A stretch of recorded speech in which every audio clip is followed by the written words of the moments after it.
আমি একদিন মরে যাব, আমারে কবরে যাইতে হবে। কবর থেকে একদিন আমাকে হাসরের ময়দানে বিচারের জন্য দাঁড় করানো হবে। আর সেই বিচারের ময়দানে আমার পুরা জিন্দেগির আমল নামা লিখিত কপি আমার হাতে দেয়া হবে। সেই আমল নামা নিয়ে আমাকে দুইটা কাজ করতে হবে। একটা হলো মহান আল্লাহ পাক রব্বুল আলামিনের সামনে সরাসরি হিসাব দেওয়ার জন্য দাঁড়াইতে হবে। আরেকটা হলো মিজানের পাল্লায় ওজনের জন্য আমার আমল নামা দিতে হবে। এরপরে আমাকে ফুলসেরাত পার হইতে হবে।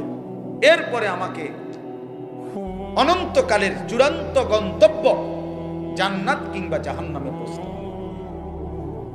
এই এতটুকু স্টেজ, মৃত্যু, কবর, হাসরের ময়দান, আমল নামা হাতে নেওয়া, আল্লাহ পাকের মুখোমুখি হওয়া, মিজানের পাল্লায় ওজনের জন্য দেওয়া, ফুলসেরাত পার হওয়া, অতঃপর জান্নাত বা জাহান্নামে পৌঁছা, এই বিষয়গুলো এক সেকেন্ডের জন্য, একদিনের জন্য আল্লাহর কসম মুমিন ভুলে গেলে তার জিন্দেগি বরবাদ।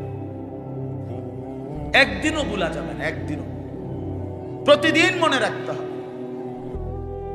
কোরআনুল কারীমে আল্লাহ বলেছেন, ইয়া আইয়ুহাল্লাযীনা আমানুত্তাকুল্লাহ ওয়াল তানজুর নাফসুম মা কদ্দামাত লিগাদ। হে ঈমানদার, সর্বদা আল্লাহকে ভয় করো আর প্রতিদিন হিসাব করো, লক্ষ্য করো আজকে তুমি আগামী কালকের আখিরাতের জন্য কি পাঠিয়েছো। আজকে হিসাব। ব্যাংকের কর্মকর্তা প্রতিদিন হিসাব মেলায়। 4টা বাজে যদিও ব্যাংকে গ্রাহকের সাথে লেনদেন বন্ধ হয়ে যায়, কিন্তু ব্যাংক কর্মকর্তা, ব্যাংকে যারা চাকরি করে তারা কিন্তু কারেক্ট 4টায় বাইর হয়ে না। তারা এরপরে 1 ঘন্টা, 2 ঘন্টা, 3 ঘন্টা যার যেটুকু লাগে সে ক্রেডিট ডেবিট মিলাইয়া, মানে আয় ব্যয় মিলাইয়া এরপরে বাইর হইতে হবে। এটাই নিয়ম। আজকের হিসাব মিলাই দিয়ে যাইতে হবে তাকে। তো আল্লাহ তাআলা বলে, বান্দা আজকের হিসাব মিলাও, আজকের হিসাব মিলাও, আগামীকাল নাও মিলতে পারে।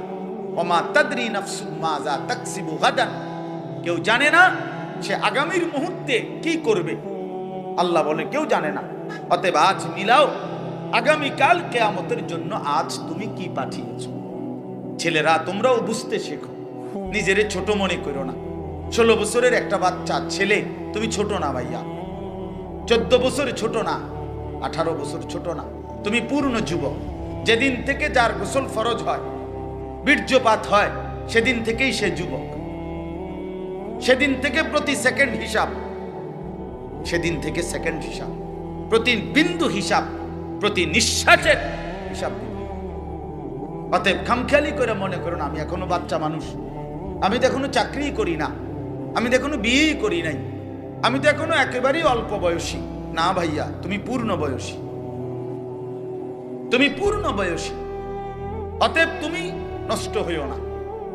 কেউ যদি কারো দিকে নজর নাও রাখে, নিজের ভালো, নিজের কল্যাণ, নিজের দিকে নিজেকেই কমপক্ষে নজর রাখতে হয়। আমার বাবা হয়তো আমার খেয়াল করে নাই, ঠিক আছে, হতেও পারে। কারো বাবাও তো মাদকাসক্ত হইতে পারে, কারো বাবাও তো চরিত্রহীন হইতে পারে, কারো মাও তো অসৎ হইতে পারে। কিন্তু তারপরে কি এই জন্য নিজেকে নষ্ট করে দেওয়া, নিজেকে বরবাদ করে দেওয়া? এই জন্য আমি অনুরোধ করলাম, আমাদের কথা এতটুকুই, প্রত্যেককেই এটা মনে রাখতে হবে। আমরা হাসলেও মরে যাব, কাঁদলেও মরে যাব, আমরা সুখেও মরে যাব, দুঃখেও মরে যাব।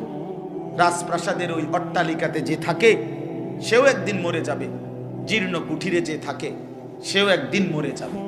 অতএব আমাদের যেরকম মৃত্যু হচ্ছে, এই গোটা সৃষ্টি জগতের একদিন মৃত্যু হবে। এটাকেই বলা হয় কিয়ামত। আর এই কিয়ামতের একাধিক নাম আছে কোরআনে। এর মধ্যে একটা নাম হলো আল কারিয়া। এই যে সূরার মধ্যে আল কারিয়াতু মাল কারিয়া, আল্লাহ তাআলা বলেন আল কারিয়া একটি প্রচন্ড ধ্বনি, প্রচন্ড করাঘাত, প্রচন্ড একটি বিকট আওয়াজ, বিকট একটা শব্দ। এইটাকে আল্লাহ তাআলা বলছেন মাল কারিয়া। সেই বিকট শব্দটা কি? ওমা আদরাকা মাল কারিয়া। নবী আপনি জানেন সেই বিকট শব্দটা কি, কেমন হবে? অর্থাৎ এই বিকট শব্দ বলতে আল্লাহ তাআলা কিয়ামতকে বুঝাইছেন। ইসরাফিলের ফু দিলে জমিনের মধ্যে যেটা শুরু হবে, রাস্তায় চলার পথে কত গাড়িয়ে যায়, ট্রাকের চাক্কা যখন ব্রাস্ট হয় তখন কিন্তু বিকট শব্দ হয়। সবাই বুঝে ট্রাকের চাক্কা ব্রাস্ট হইলে আলাদা বোঝা যায় যে কিসের চাক্কা ব্রাস্ট হয়েছে, ট্রাকের। এটার আওয়াজটা একটু কি বেশি আওয়াজ, বেশি আওয়াজ। এই জন্য আল্লাহ তাআলা বলেন, বন্ধু আপনি জানেন সেই বিকট শব্দটা কি? সেটাই কিয়ামত, সেটাই ইসরাফিলের ফু। একদিন ইসরাফিল ফু দিবে আর গোটা পৃথিবীর মধ্যে ভূমিকম্প শুরু হবে, আর গোটা সৃষ্টি জগৎ একসাথে ভাঙতে শুরু করবে। ভাইবা দেখেন, এক মুহূর্তে ভেবে দেখেন, এই প্যান্ডেলের সবগুলো লাইট ভাঙতেছে, খুঁটিগুলো ঠাস ঠাস করে পড়ে যাচ্ছে, স্টেজটা ভাঙ্গা পড়ে গেছে, প্যান্ডেলের কাপড়গুলো তছনছ করে ছিঁড়ে গেছে, তখন কি পরিমাণ একটা ভয়ানক পরিস্থিতি হবে এটা একটু ভাবেন। আর এবার ভাবেন, সাত আসমান চুরচুর করে ভেঙে যাচ্ছে, কোটি কোটি কোটি কোটি তারকারাজি খসে খসে পড়ছে, সাগর নদীর পানিগুলো টকবগে উথরাইতেছে, পাহাড়গুলো তুলার মতো উঠতেছে, মাটিগুলো রেজা রেজা পাউডার পাউডার হয়ে গেছে, গোটা কায়নাত ভাঙচুর চলছে। কি হবে তখন?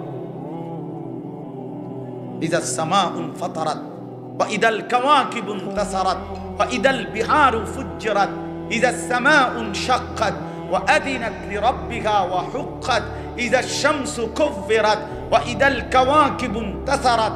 এভাবে বারবার আল্লাহ বলছে, বান্দা গোটা জমিন ভেঙে যাবে, আসমান ভেঙে যাবে, পাহাড় উড়ে যাবে, পানি উড়ে যাবে, গোটা সৃষ্টি তছনছ হয়ে যাবে। কি হবে তখন? ইয়াউমা ইয়াকুনুন নাসু কাল ফারাশিল মাবসুস। কোন পতঙ্গের দিকে, কোন লাইটের কাছে ওই সাদা সাদা পতঙ্গ, উলু উলু যেগুলো কই আমরা, উলু যেমন চারদিক থেকে দৌড়ায় দৌড়াইয়া এই লাইটের দিকে, আলোর দিকে, আগুনের দিকে আয়সা ঝাঁপাইয়া পড়ে, যে যেদিক থেকে পড়ে দৌড়াইয়া আয়সা ঝাঁপ দিয়া দিয়া পড়ে।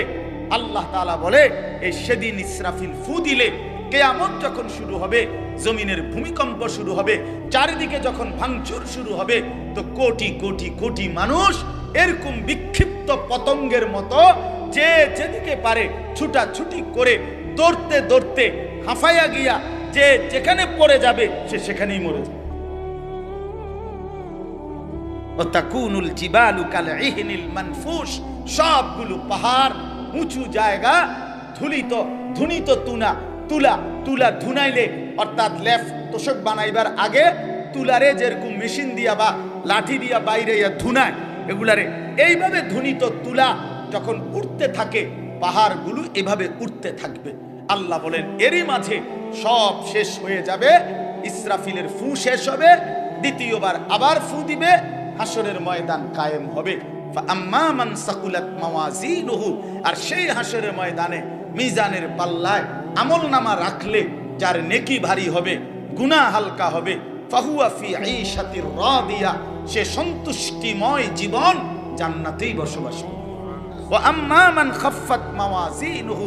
আর মিজানের পাল্লায় যার আমলনামার নেকি হালকা হবে, গুনাহ ভারী হবে, ফা উম্মুহু হাওয়িয়া ওয়া মা আদরাকা মা হিয়া নারুন হামিয়া।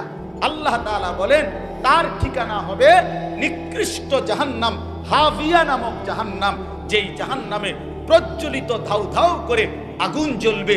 নবীজি বলছেন, তোমাদের দুনিয়ার আগুনের চাইতে 70 গুণ বেশি তীব্র গরম জাহান্নামের আগুন। সেই আগুনেই তাকে ফেলে দেওয়া হবে, সেই আগুনেই সে জ্বলে ভস্ম ছাই হয়ে যাবে।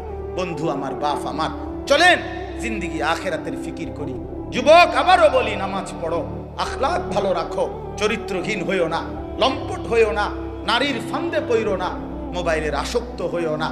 বাবাদেরকে বলি, সুদের লেনদেন, ঘুষের লেনদেন, হারামের লেনদেন ছাড়েন, চা দোকানের আড্ডা ছাড়েন, বিড়ি সিগারেটের বদভ্যাস ছাড়েন, গুনার রাস্তা ছেড়ে দিয়ে শেষ হায়াত আল্লাহর জিকির, কোরআনের তেলাওয়াত, নামাজ রোজা বন্দিগির মধ্যে কাটান।